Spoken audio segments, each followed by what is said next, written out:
Hello বন্ধুরা, তোমাদের কাছে আজকে একটা নতুন রেসিপি নিয়ে চলে এসেছি। তোমরা তো এঁচোড় চিংড়ি খেয়েছো, চিলি এঁচোড় খেয়েছো, কখনো কি খেয়েছো এঁচোড়ের কোপ্তা?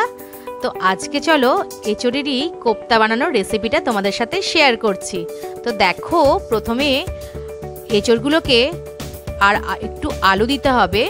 আলু আর এঁচোড়গুলোকে প্রেসার কুকারে একটু নুন দিয়ে সেদ্ধ করে নিতে হবে।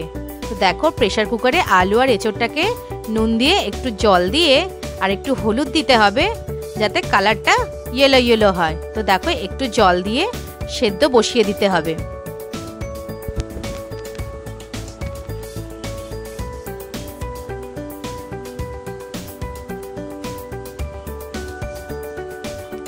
তো দেখো, প্রেসার কুকারে দুটো সিটি দিলেই একদম এঁচোড় সেদ্ধ হয়ে যাবে। তো একটা বড় বোল নিয়ে তার মধ্যে সেদ্ধ করা এঁচোড়টা আর আলুটাকে ভালো করে হাতের সাহায্যে খুব ভালোভাবে ম্যাশ করে নিতে হবে যাতে কোনো দানা দানা ভাব না থাকে।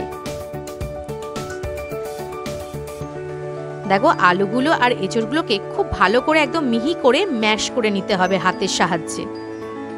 তোমরা চাইলে ম্যাশারে করেও ম্যাশ করতে পারো, বাট আমাদের হাতটাই হচ্ছে সব থেকে ভালো ম্যাশার, কি তাই তো হাতের সাহায্যে আমরা ভালো করে ম্যাশ করে নেব।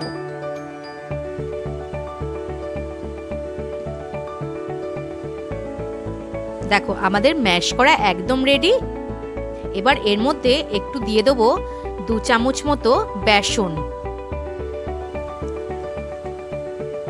তারপর দেব 2 চামচ মতো চালের গুঁড়ো, তারপর দিয়ে দেব পরিমাণ মতো হলুদ, আর একটু দিয়ে দেব জিরে, আদা আর লঙ্কা বেটে রেখেছিলাম সেই মশলা বাটাটা দিয়ে দেব একটু। তার মধ্যে দিয়ে দেব একটু লাল লঙ্কার গুঁড়ো, আর আগে থেকে ভাজা মশলা করে রেখেছি সেই ভাজা মশলাটা 1 চামচ মতো দিয়ে দেব, আর স্বাদ মতো একটু নুন দিয়ে দেব, আর একটু স্বাদের জন্য, স্বাদটাকে ব্যালেন্স করার জন্য অল্প একটু চিনি দিয়ে দেব। এবার সব কটা মিশ্রণকে একসাথে ভালো করে আর একবার মিশিয়ে নেব হাতের সাহায্যে।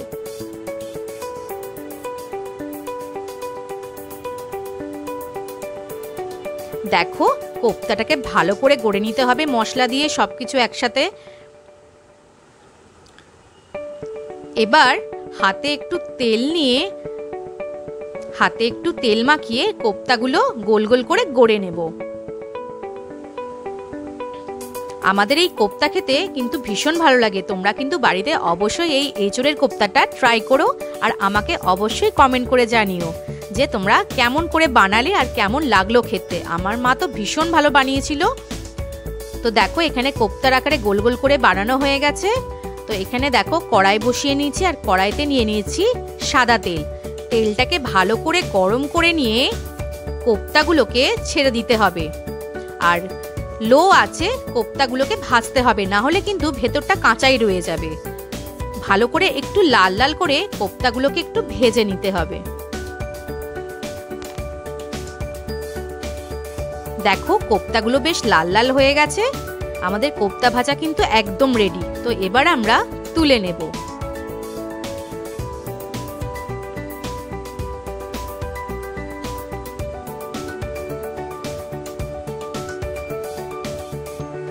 এরপর দেখো, আমাদের বাদবাকি কোপ্তাগুলোও ভাজা হয়ে গেছে। তো দেখো, এরপর কড়াইতে দিয়ে দেবো একটু সর্ষের তেল। তো তার মধ্যে দিয়ে দেবো সাদা জিরে আর একটা ফাটিয়ে রাখা শুকনো লঙ্কা, আর এখানে নিয়ে নিয়েছি কিছু গোটা গরম মশলা। কারণ গোটা গরম মশলা দিলে নিরামিষে, যেহেতু আমরা এই পদটা নিরামিষ করছি, তাই আমরা এখানে একটু গরম মশলা অ্যাড করলাম। দেখো, ভালো করে ফোড়নটাকে একটু ভেজে নেব, আর যে মশলাটা আমরা কোপ্তা করার সময় দিয়েছিলাম জিরে, আদা আর কাঁচা লঙ্কা বাটাটা, সেই মশলাটা আমরা এখানে দিয়ে দেব তেলের মধ্যে। তারপরে দিয়ে দেব একটা বড় টমেটো। টমেটোটা আর ওই মশলাটা তেলের সঙ্গে ভালো করে ভেজে নেব। দেখো, টমেটোটা কি সুন্দর নরম হয়ে গিয়েছে। এরপর দেব গুঁড়ো মশলা, তার মধ্যে দেব একটু হলুদ, একটু শুকনো লঙ্কার গুঁড়ো, আর একটু কাশ্মীরি মির্চ, যাতে রংটা ভীষণ সুন্দর আসে। দেখো এই মশলাটাকে একটু ভাজা ভাজা করে নেব, যাতে মশলাটা থেকে কাঁচা গন্ধ না বেরোয়। এরপর দিয়ে দেবো যে বাটা মশলাটা তোমাদের কাছে দেখালাম, সেই বাটা মশলাটা ধোয়া একটু জল দিয়ে দিলাম। এরপর মশলাটা ভালো করে আমরা কষিয়ে নেব, যাতে তেল ছেড়ে যায়। তো দেখো অলরেডি তেল ছাড়তে কিন্তু শুরু করে দিয়েছে। আর আমরা এখানে স্বাদ মতো একটু চিনিও অ্যাড করে দিলাম, আর তারপর দিয়ে দিলাম স্বাদ মতো নুন। এরপর আমরা ফাটিয়ে রাখা এখানে টক দই ব্যবহার করেছি, টক দইটা ভালো করে ফাটিয়ে রেখে টক দইটা দিয়ে দেব। তো দেখো টক দই আর মশলাটাকে আর একবার ভালো করে একটু নাড়িয়ে চাড়িয়ে নেব, যাতে খুব সুন্দর একটা কালার আসে। দেখো খুব সুন্দর একটা কালার এসেছে। আর এখানে আমরা একটু গরম জল ইউজ করেছি। রান্নায় সবসময় একটু গরম জল ইউজ করবে, তাতে রান্নাটা কিন্তু দারুণ স্বাদ আসে। তো এখানে দেখো একটু জল দিয়ে দিলাম, আর একটু ঢাকা চাপা দিয়ে দেখো জলটা অলরেডি ফুটতে শুরু করেছে, ঝোলটা। তো এরপর ভেজে রাখা কোপ্তাগুলো ওই ঝোলের মধ্যে আমরা দিয়ে দেবো এক এক করে।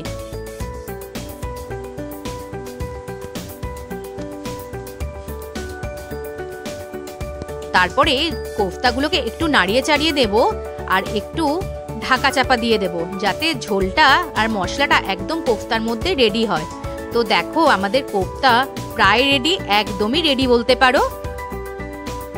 দেখো কালারটা জাস্ট অসাম এসছে। আর এখানে একটু গরম মশলা মা বাড়িতে করে রেখেছিল, সেই গরম মশলাটা উপর থেকে দিয়ে দিল, আর দিয়ে দিল স্বাদ মতো ঘি।